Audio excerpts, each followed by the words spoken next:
In this video, we revisit the heartbreaking case of Madeline Kingsbury, a devoted young mother whose sudden disappearance left her community searching for answers. The first tip that led authorities closer to the truth didn't come from law enforcement or search teams. Instead, it came from an ordinary passerby, someone with no official role in the investigation. On the edge of a secluded property, hidden far from busy roads, this bystander noticed something unusual, something unsettling enough to alert the sheriff's office. Deputies responded within hours, moving carefully and methodically to preserve anything that might prove vital to the case. As the search team pressed deeper into the remote area, they made a discovery that silenced everyone on the scene. The weight of the moment was heavy. Though the remains had not yet been formally identified, the fear that they belonged to Maddie cast a dark shadow over all present. Before we continue, I'd love to know, where are you watching from? Drop your city or country in the comments below. And if you appreciate these in-depth, true crime explorations, please remember to like, subscribe, and turn on notifications so you never miss an update. Now, back to the case. This documentary traces the life of Maddie Kingsbury, born June 1st, 1996 in Minnesota. She was a spirited, warm-hearted young woman whose life centered on family, motherhood, and the close-knit rhythms of small-town life along the rivers of southeastern Minnesota. From an early age, Maddie showed a remarkable sensitivity toward others. Friends remembered how quickly she offered help. Teachers described her as curious and compassionate, a rare blend that allowed her to form deep and lasting bonds. Whether it was helping a classmate with schoolwork or supporting a neighbor in crisis, Maddie's kindness left an impression. Growing up in Winona, surrounded by rolling bluffs and winding rivers, she developed a love for the outdoors. Hiking, weekend walks, and time spent in nature became her favorite escapes with family and friends. As she grew older, she navigated the ups and downs of adolescence with humor and resilience. Maddie wasn't someone who sought attention, but her quiet confidence and warm smile made her unforgettable. After graduating high school, she followed her natural curiosity into the healthcare field, eager to build a career dedicated to helping others. Balancing her studies, work, and personal life, Maddie created a world centered on the people she cherished most. In photos, her gentle smile and steady gaze reflected both kindness and determination. Motherhood brought an even deeper sense of purpose.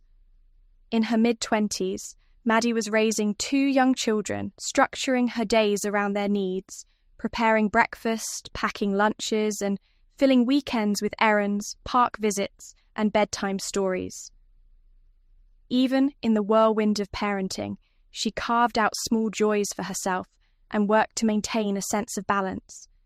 Her family and friends noticed how motherhood strengthened her resolve. She nurtured her children's curiosity, encouraged their dreams, and embodied kindness in her daily actions. While she poured her heart into raising them, she never let go of her own goals.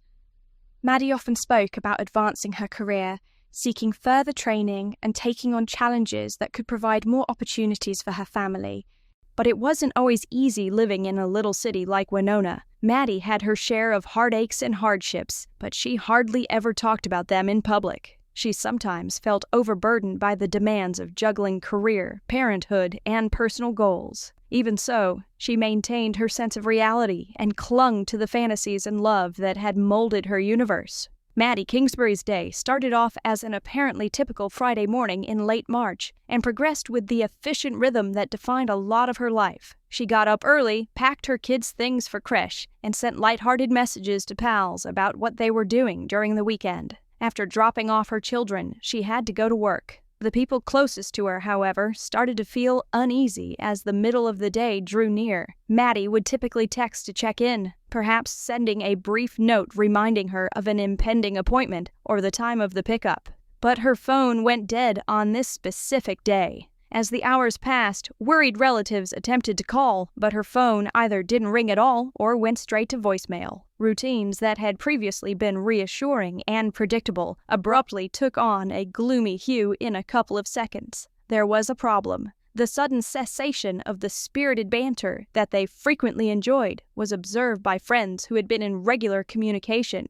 By that night, her loved ones were clearly anxious. Some contacted one another in the hopes of receiving confirmation that there was a straightforward answer. Perhaps she was caught up in an unforeseen meeting at work or had misplaced her phone. The worry became a knowing fear that something much more concerning might have occurred as the evening turned to night, and no one had heard from her. By the next morning, close friends and relatives had gathered, exchanging speculations, tracking her last known travels, and frantically calling nearby hospitals in case she had been involved in an accident. Given the duties of being a mother, no one could remember a moment when Maddie had gone totally off the grid without informing someone of her whereabouts. Her abrupt absence was particularly concerning because of that maternal tie and her dependability. Where on earth might she be? When one of her family members finally called the police to report her missing, it was in a shaking voice. There would be a flurry of activity over the next few hours as local authorities gathered preliminary information and combed through any hints that could provide insight into her whereabouts. When officers arrived at Maddie's house, which is normally a place where children laugh and the reassuring buzz of everyday activity fills the air, they discovered it to be eerily quiet. Nothing looked ransacked right away. There was no overt hint of a break-in, but there was also no sign of a scheduled excursion. Maddie had her purse at home and her car in the driveway. It quickly became apparent that she had forgotten her money and other necessities, and her cell phone was unanswered. The children's carefully organized things, the almost completed grocery list on the kitchen counter, and other clues suggesting a typical day had been abruptly interrupted were all carefully noted by investigators.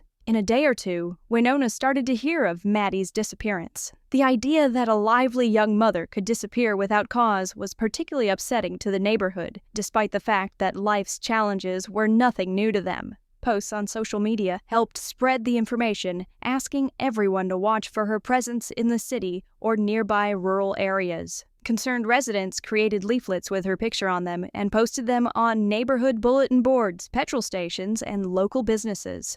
It was assumed in these early days that she had just disappeared, perhaps needing a vacation or resolving a personal issue. However, as more time went by, that hope began to wane. It was unthinkable that Maddie would voluntarily leave her kids behind. Nevertheless, her group of friends resisted immediately giving in to the worst-case possibilities. They coordinated with local law enforcement and set up small search units. Some searched the sides of the roads that led into and out of the city, while others looked for nearby parks or hiking trails that she was known to visit. Meanwhile, police started compiling any digital evidence that might be useful, including bank statements, phone logs, and even a history of her social media activity. Officers asked neighbors when they had last seen her. Were there any weird vehicles parked close by, or were there any odd guests in the area that morning? Each interaction gradually contributed a tiny piece to the puzzle, but it was still painfully unfinished. Volunteers were mobilized by the local government and responded to the appeal in remarkable numbers. Others joined in from nearby towns, some of whom had never seen Maddie. The terrain of Winona, which consists of both urban and more isolated rural areas, made the search difficult and time-consuming. Teams of people wearing colorful vests and flashlights spread out around the riverbanks and the local pathways. In order to systematically explore the area, law enforcement established a coordination center and mapped out search routes. Social media was utilized by community members to plan gathering places, provide advice, and publish updates on their search locations and discoveries. A few leads came in here and there, and one person was certain they had a sighting near a local supermarket, while another person believed they had seen a woman who fit Maddie's description at a rest area outside of town. However, none of these leads turned out to be accurate. Every time another lead disappeared into a dead end, the frustration rose. Maddie's family publicly pleaded for her safe return over the entire ordeal. Their voices trembled with desperation and steadfast love as they stood in front of news cameras. They could see the grief in their eyes, but there was also a persistent hope that Maddie would return home. No matter how trivial the information may seem, they encouraged anyone with knowledge to come forward. The family's pleas for assistance gave the tragedy a profoundly human element in the eyes of many. This was more than just a headline. It was a friend, a mother, and a daughter. There was a new wave of worry every day. The family was only able to reassure the children that everyone was trying their hardest to bring their mother back when they kept asking for her. Investigators silently put together a timeline of Maddie's last known hours in the background. They verified that she had successfully dropped her kids off at creche that morning, had a phone conversation with a coworker, and might have gone home for a short while. However, the storyline got unclear after that. While some neighbors saw nothing unusual, others claimed to have heard a car door bang in the middle of the morning. There was little surveillance footage from surrounding streets, and neither local security systems nor traffic cameras revealed anything definitive. In the hopes that specialized resources like aerial searches or sophisticated digital forensics might provide a breakthrough, the local police department turned to state authorities for aid. With their strong searchlights sweeping across both open fields and tree lines, helicopters hovered over dense woodland areas that were difficult to traverse on foot. Day after day came to the sobering conclusion that they were still no closer to discovering Maddie in spite of these tremendous efforts. Although the investigation's public face demonstrated steadfast resolve, officials acknowledged the situation's complexity behind the scenes. Easy leads like phone pings from a far-off city or questionable bank card transactions weren't available in this case. Rather, there appeared to be no obvious trace of the disappearance. For many in a close-knit community like Winona, it was unthinkable that someone could disappear so totally. Particularly on social media, where rumors and conjecture were rampant, tensions increased. Online critics pointed fingers at those close to Maddie in their ideas of foul play. People who knew her strongly rejected the notion that she had planned her own disappearance, pointing to her strong bonds with her kids and steady career. Local law police advised caution amid this digital storm, warning against public charges and vigilante ideas. They underlined that thorough investigations necessitate patience, meticulous evidence sorting, and adherence to due process. Most of the time, the community came together to support the family and kept volunteering for the search. At group debriefings at the conclusion of each day, participants reported which sectors had been canvassed and what they had discovered, such as an abandoned sweater, a stray shoe, or a piece of plastic that might have been from a cell phone case. Most of the time, these items had nothing to do with Maddie, but the searchers clung to the slim hope that they were approaching. Nevertheless, it was clear that everyone engaged was under stress. Following weeks of unsuccessful searches, the community's grief over Maddie Kingsbury's absence persisted like a thick, sluggish fog. Once excitedly turning out in large numbers every morning, volunteers now struggled with fatigue. Nevertheless, they continued because they were determined to provide her family with closure. Throughout Winona and the rural areas around it, law enforcement remained constant, methodically following up on any leads that might have slipped through the gaps. By this point, every cluster of farmlands, every woodland route, and every abandoned building had been examined at least once, if not more. In the background, theories and rumors swirled. Maddie may have traveled well beyond the local area, according to certain conjectures. Others speculated that there might have been foul play, although no hard proof had surfaced to support this idea. The more days went by, the more her loved ones feared they would never find answers.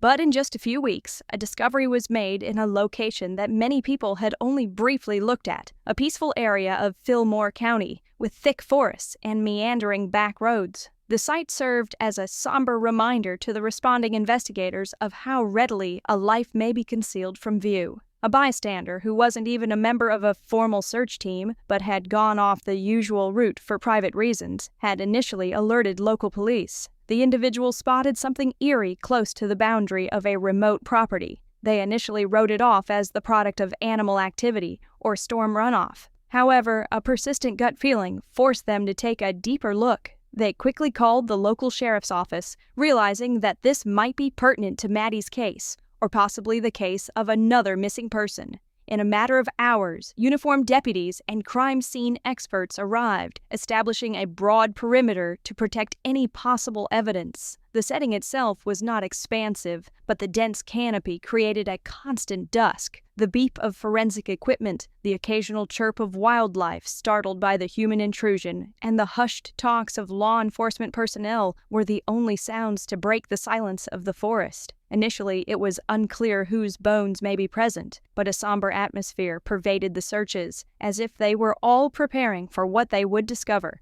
Following a set procedure to reduce the possibility of contaminating important evidence, crime scene experts methodically started to remove layers of bush and foliage. Shortly after, they made a preliminary determination that this was, in fact, a possible location. They found a person when they went deeper and looked more closely at the crime scene. It was an immediate and very sobering response. The weight of grief suddenly weighed on faces that had been fixed in resolute focus. Everyone in the room was extremely uneasy about the potential that it was Maddie, even in the absence of official identification. In order to treat this delicate work with the most care and respect, officers brought in more specialized units, such as forensic anthropologists. To show respect for the victim and to guarantee an untainted investigation, the area was further blocked off and the circle of authorized staff was kept as small as possible. Quickly, word got out that someone had been discovered close to the Winona County border. Information circulated via social media, as well as through law enforcement channels, where locals who had been following Maddie's tale from the start took notice of this new development. The official tip line was inundated with inquiries and offers of assistance from worried residents who were torn between optimism and terror. "Please don't let it be her, but if it is, at least her family will have answers," was the eerily recurring theme. Aware of the public's interest, local reporters gave measured updates while maintaining a respectful distance from the scene. Authorities were trying to identify the human remains that had been found in a secluded location. There was an unsaid tension behind these circumspect remarks. Perhaps the most important lead in the whole case was this one. Everyone understood that a formal identification may permanently change the story that had been characterized by concern and conjecture up until this point.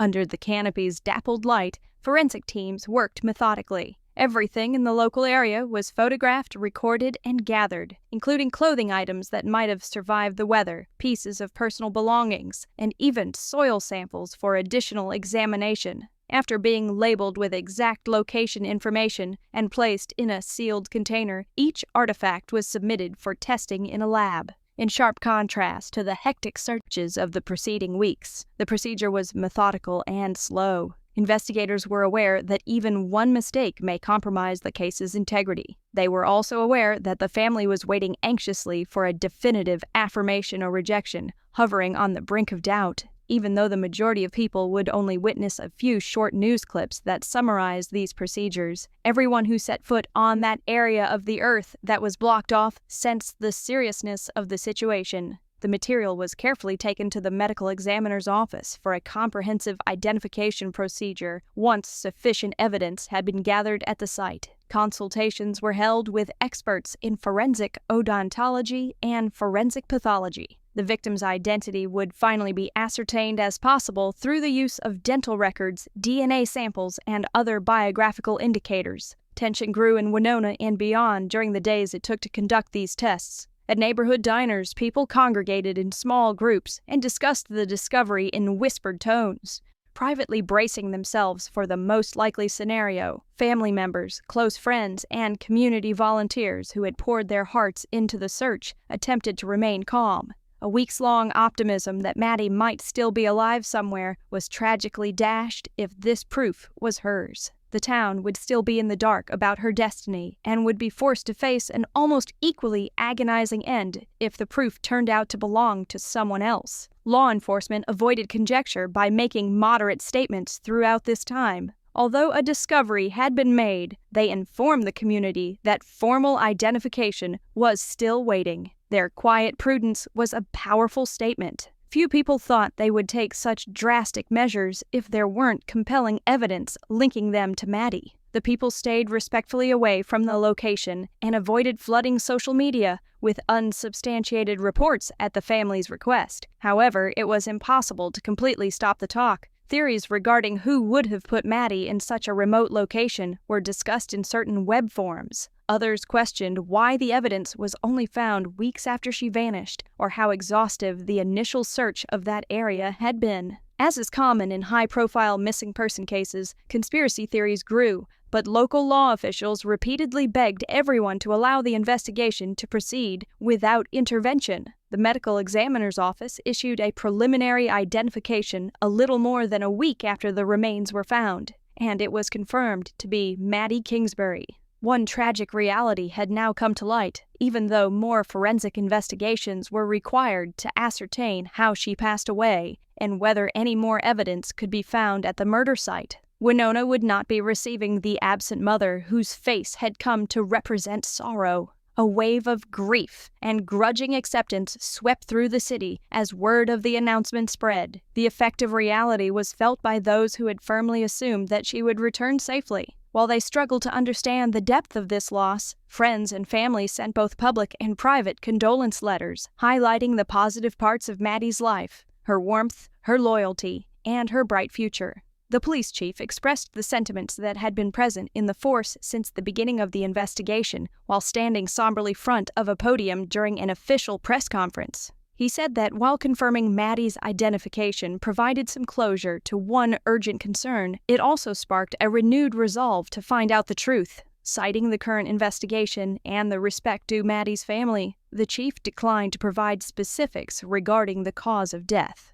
The district attorney, meanwhile, made it clear that this case had been a high priority from the beginning, and that there was even more urgency to find potential offenders now that her remains had been found. Following the sobering revelation that proved Maddie Kingsbury's fate, the investigation shifted with new vigor to find the person who purposefully concealed it. Although there had been early concerns held by the public and even by certain law enforcement officials, no single piece of evidence was initially compelling enough to result in an immediate arrest. However, as forensic experts assembled evidence from the Fillmore County scene, detectives also went back to others who had had a close relationship with Maddie. Adam Fravel, the father of her children and supposedly the last person to see her alive, was one of these, and was the subject of increased attention. Adam had openly shown concern for Maddie's welfare in the early days of the search, yet aspects of his actions caused officials to have silent but persistent concerns.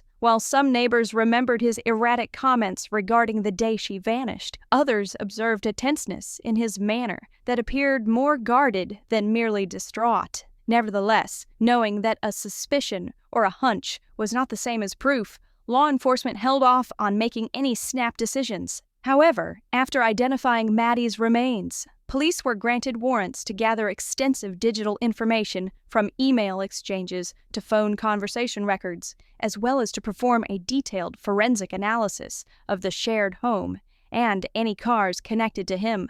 They discovered a wealth of text messages during that process that suggested growing conflicts in the weeks preceding her disappearance, some pertaining to money, and others discussing the relationship's declining trust. More importantly, phone location data revealed a pattern that was hard to attribute to chance. Around the crucial period when Maddie was thought to have been present, Adam's gadget seemed to remain in the area of the Fillmore County property. In addition, forensic analysts felt that the microscopic evidence found in the car he frequently drove was consistent with the location where Maddie's remains were eventually found. Word spread that detectives had assembled a strong circumstantial case, even if the specifics were first kept mostly secret. The city of Winona itself appeared to hold its breath in the days prior to any official charges being made, which sparked a flood of conjecture both online and in local circles. Still in shock by Maddie's death, the public now called for responsibility, and many were alarmed that someone she had once trusted could be connected to her demise. The police chief acknowledged during news conferences the fine line that must be drawn between upholding the integrity of investigations and responding to the community's urgent requests for information.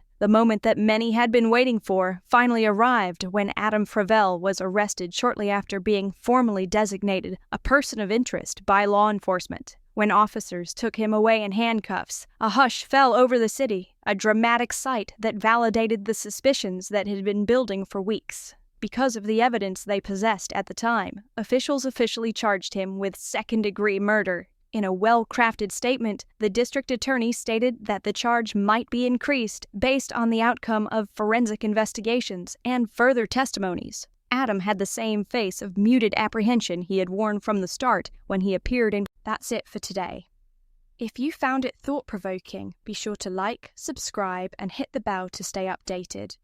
Leave your thoughts in the comments, and as always, stay safe, stay smart, and keep seeking the truth.